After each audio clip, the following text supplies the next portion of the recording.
estou falando aqui em nome da Associação Brasileira de Reforma Agrária.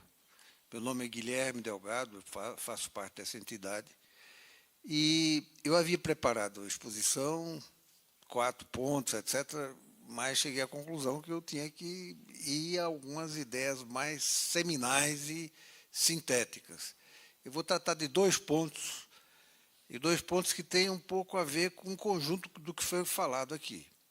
O primeiro ponto é que me parece que há uma prioridade que se pode interpretar do conjunto das falas aqui, e que para mim é muito importante vir como introdução.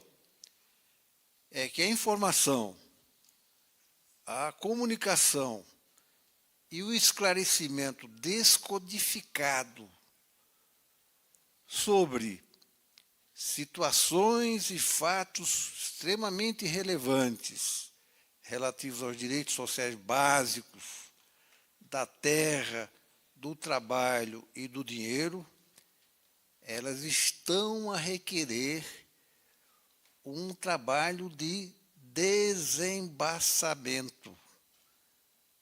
Há uma nuvem embargando o conhecimento. E essa nuvem que embarga o conhecimento, ela não é casual, ela é provocada. E ela provoca cegueira, surdez e confinamento. Não porque as pessoas sejam cegas, mas porque elas estão sendo cegadas por interesses hegemônicos.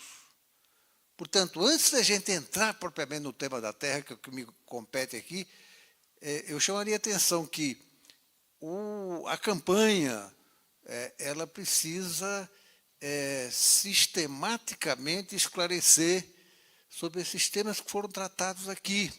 Basicamente, da terra, muito genericamente, mas do dinheiro público e do trabalho aqui foi bastante elaborado, e, em geral, para nos esclarecer de que muita coisa está sendo escondida. O orçamento público é digamos assim, um joguinho de esconde-esconde. As finanças públicas, idem. Então, essa categoria dinheiro, que é uma categoria pública, ela precisa ser descodificada, porque ela é básica para a gente trabalhar os direitos sociais. A mesma coisa em relação à terra e ao trabalho. A gente pensa que tem informações sobre a terra disponíveis. Não tem. Nós temos uma, digamos assim, uma estatística oficial sobre a agropecuária, os censos agropecuários, etc. Mas a maior parte das questões que nos interessam diretamente, por exemplo, traduzir rapidamente, a macrogrilagem de terra pública, digamos, o desvendamento dos regimes fundiários constitucionais. Isso não está na estatística. Terra indígena, terra quilombola, terra de parques e reservas, terra de fronteira, terra devolutas, arrecadadas, não arrecadadas, da União, dos Estados. E essa massa de informações, ela precisa aparecer com mais clareza, de forma que a gente possa ter conhecimento e domínio para trabalhar o tema da terra. Aliás, o tema da terra que me foi proposto aqui é luta pelos direitos à terra. E eu, coerentemente com a exposição anterior, direitos à terra e direitos da terra. Esse é um aspecto importante que o campo agrário hoje vem explorando. Ou seja, a terra-natureza, ela tem direitos, sem os quais a sociedade humana não subsiste. Então, pensar na reforma agrária, na estrutura agrária, dos direitos dos trabalhadores, na segurança alimentar, é fundamental, mas se a vida em sentido amplo, no espaço da natureza, e olhe que no espaço da natureza nós estamos incluídos também, viu? Os nossos corpos fazem parte do espaço da natureza. Se essa vida não está garantida, porque a quantidade de riscos genômicos, riscos de epizootias, epidemias, riscos de toda a natureza que decorrem da destruição do chamado cosmos, que é a natureza organizada pelas forças da ecologia própria, né? Se isso não está garantido, nada mais está garantido. Portanto, os direitos à terra, que precisam uma operação importante de desnuviar, desnudar aquilo que está opaco. E não está opaco gratuitamente. É que existem forças hegemônicas que se apropriam do espaço da natureza de titularidade pública, promovem macroprocessos de grilagem e ficam imunes ao conhecimento público. Por exemplo, vou citar 2 exemplos bem rápidos, senão meu tempo já acaba aqui.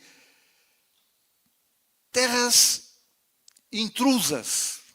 Ninguém tem esse conceito. Intrusão em áreas indevidas. Ah, mas isso é um detalhe. No Censo Agropecuário de 2006, pela primeira vez, o IBGE resolveu estudar a chamada intrusão, ou seja, quando o estabelecimento agropecuário, por estar em terra indígena, ou por estar em parques e reservas, que são destinações de outras, são regimes fundiários distintos das terras destinadas à produção, ele descobriu 30 milhões de hectares intrusos. Cancelou 22,3 milhões. Mas cancelou estatisticamente, mas na realidade continuou. No censo de 2017, ele abandonou o assunto. Nem deu satisfação mais. Então, nós precisamos trazer esse tema à baila nas terras, não apenas nas terras indígenas e quilombolas, mas em todo o território público, objeto de grilagem sistemática de um mercado de terras que cresce de forma avassaladora e completamente desregulada, em cima do espaço público, porque terra não se produz, não tem fábrica de terra. Então, esse é um assunto importante. O outro conceito, digamos assim, clandestino, até às vezes por outro presidente Lula fala alguma coisa, mas escorrega aqui e acolá. Terras degradadas. Degradadas por quem? Ora, a terra não se autodegrada, alguém degradou a terra para dela se apropriar. E se apropriar de forma clandestina. Boas partes dessas terras são, digamos assim, intrusas, outras são independentes.